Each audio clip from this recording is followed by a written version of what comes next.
Well, sorry it's been so long. I've been kind of sidetracked with getting Dad's house ready to sell. We're almost to that point, and I haven't been working on the old Dodge like I said I was going to.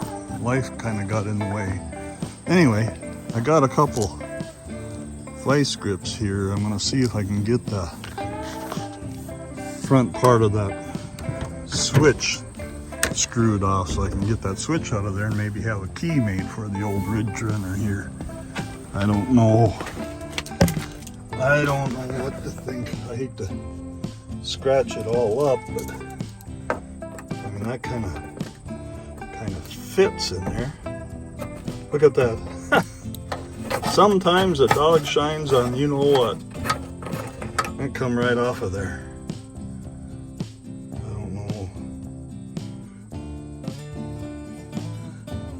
It's just a screwed on portion. Yeah, that was an easy job. Okay, let's see what we got for wiring on this thing. All sorts of wires. White one.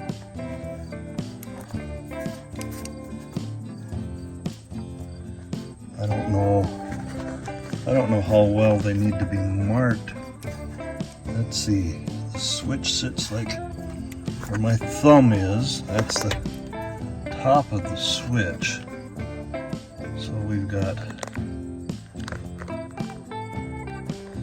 those two. On the bottom we got one big gray plug all on its own. It looks like I need a little tripod or something so you guys can see this. But there's a little plug on here that comes off. Man, there's a whole multitude. Okay, well, it's just one big plug and then one smaller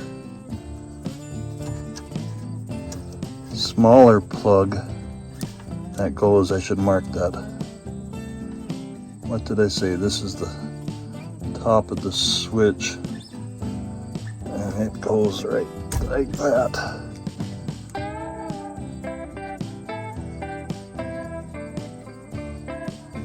One thing I'm not is an automotive electrical expert.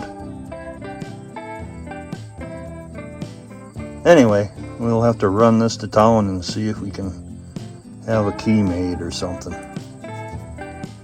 Well, here we are at the Ridge Runner. I gotta do something with that paint.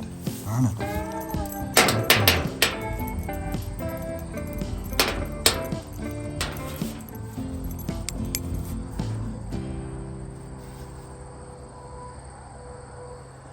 Anyway, we're at the Ridge Runner here, and for 25 bucks, look what I got. 2 new keys and a switch that I hope works.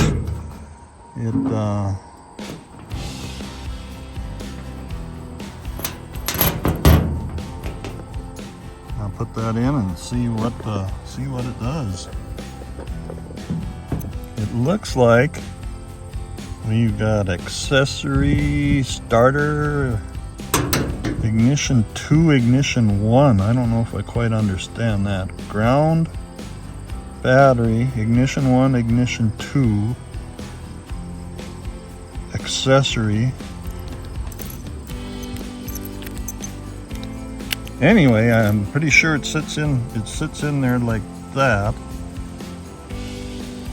And then of course you got power, start, off. That's where the key would come out, I think. Yep.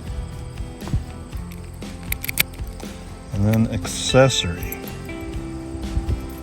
Well, we'll put her in, and then I'm going to put some oil in the spark plug holes and maybe spin her over some if it'll crank with some oil in the cylinders. Get those oiled up a little bit. Maybe throw some gas down the carburetor. See if she'll fire. Look at this crap. We had some rain the other day.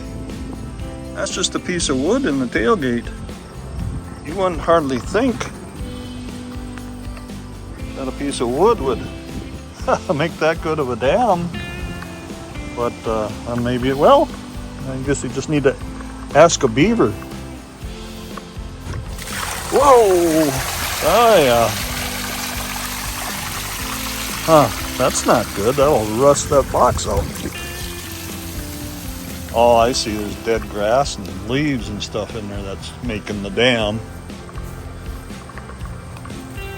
Well, I think that fixed that. Let's see if we can, oh, badger holes again.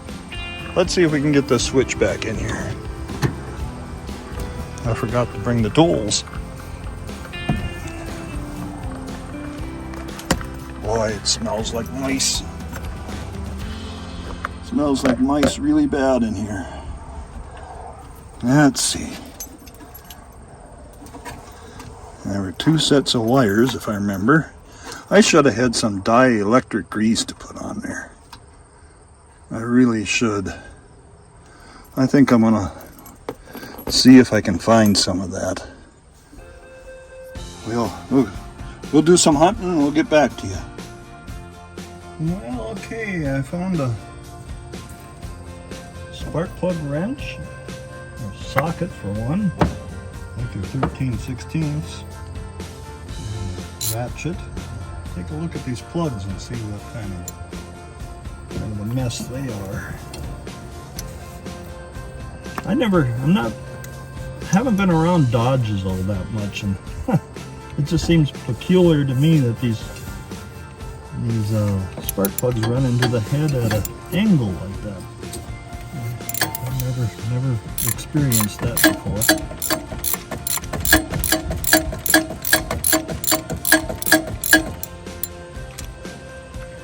Let's see, there's one.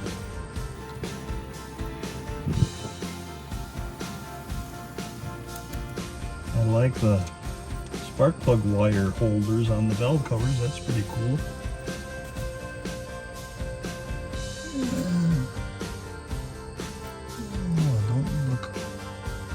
Don't look all that good. Really dirty.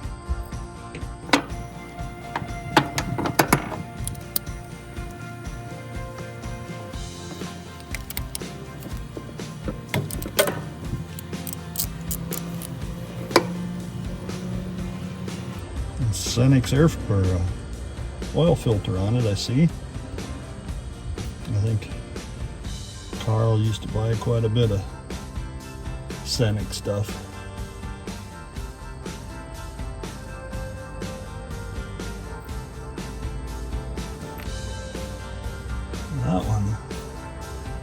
That one looks a little better, I think.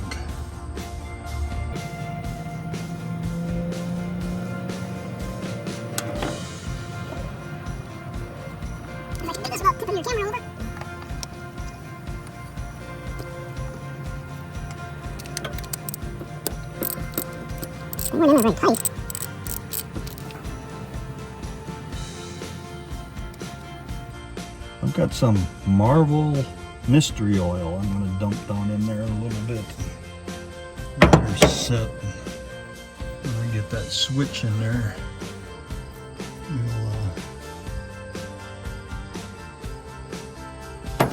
we'll turn her over some without the plugs in it. Smear that oil around, I think.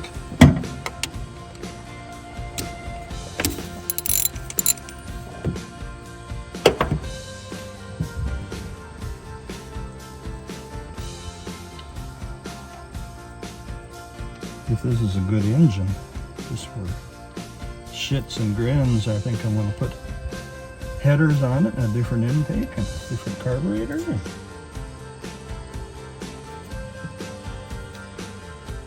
Well, the front one, on the passenger side there, was the worst one, the way it looked to me, which was this one here. I guess it's not too terribly bad. I'll take a wire brush after and see what we got. Anyway, I got those loose. I'm just going to finger tighten them back in and get the other side, and we'll put some oil in there.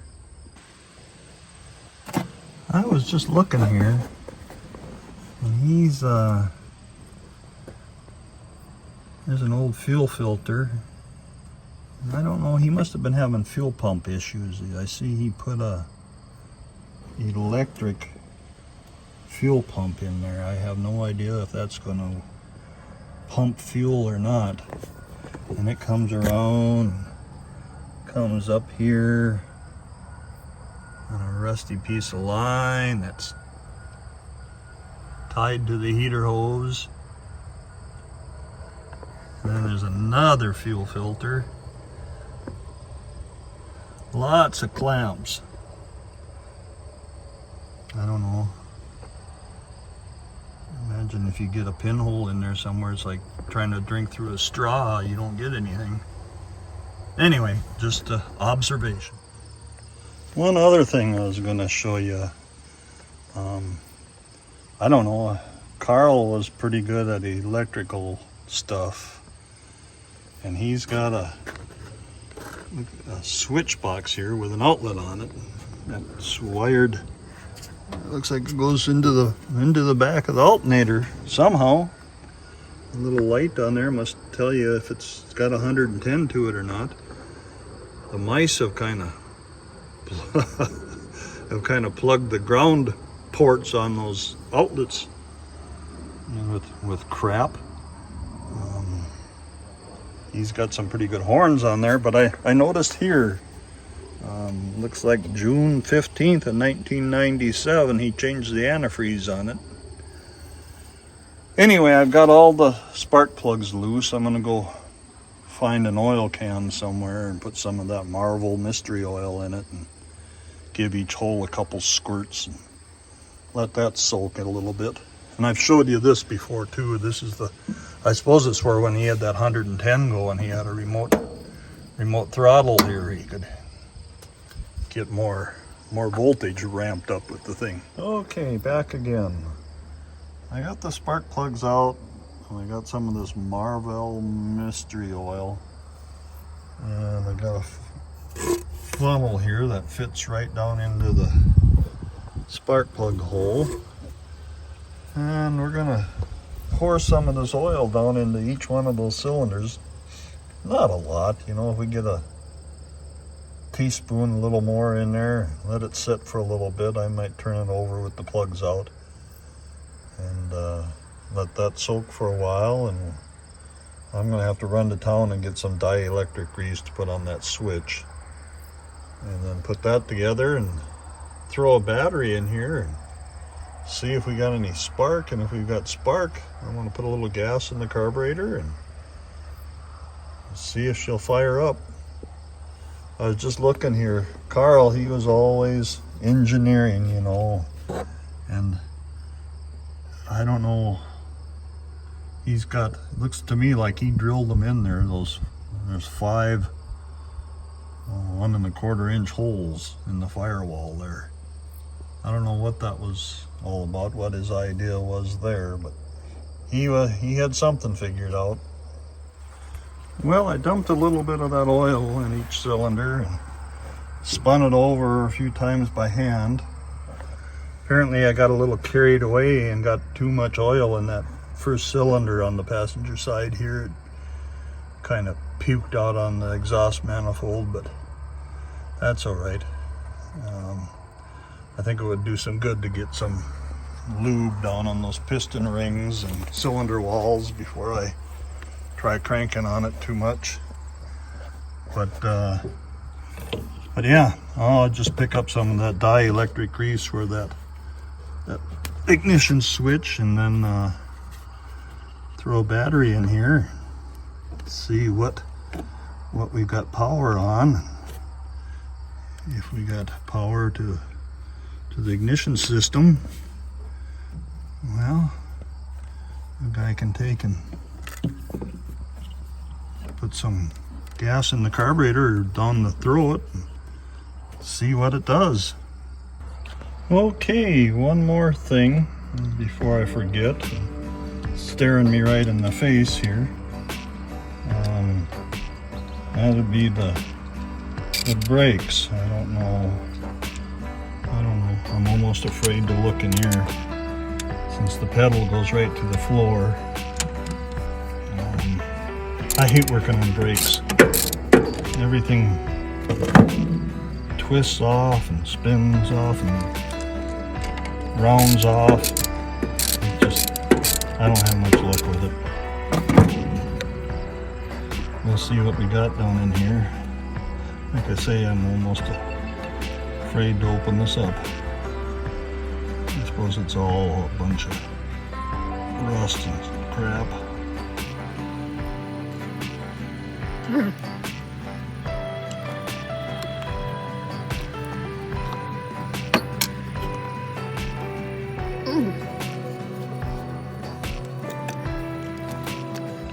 The gasket's growing on there.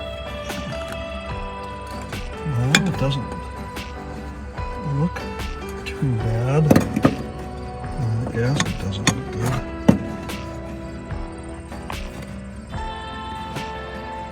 But no, that front one there looks pretty clean. The back one doesn't look, it isn't all full of rust and shit. Well, that looks a little bit promising. Looks better than I thought it would. I guess I'll dump some brake fluid in there and let it sit a little bit and soak in. I'm sure those lines will have to be bled. Anyway, if any of you guys are brake experts and got any ideas what's the best way to proceed on those brakes, let me know. Thanks for watching. Catch you later.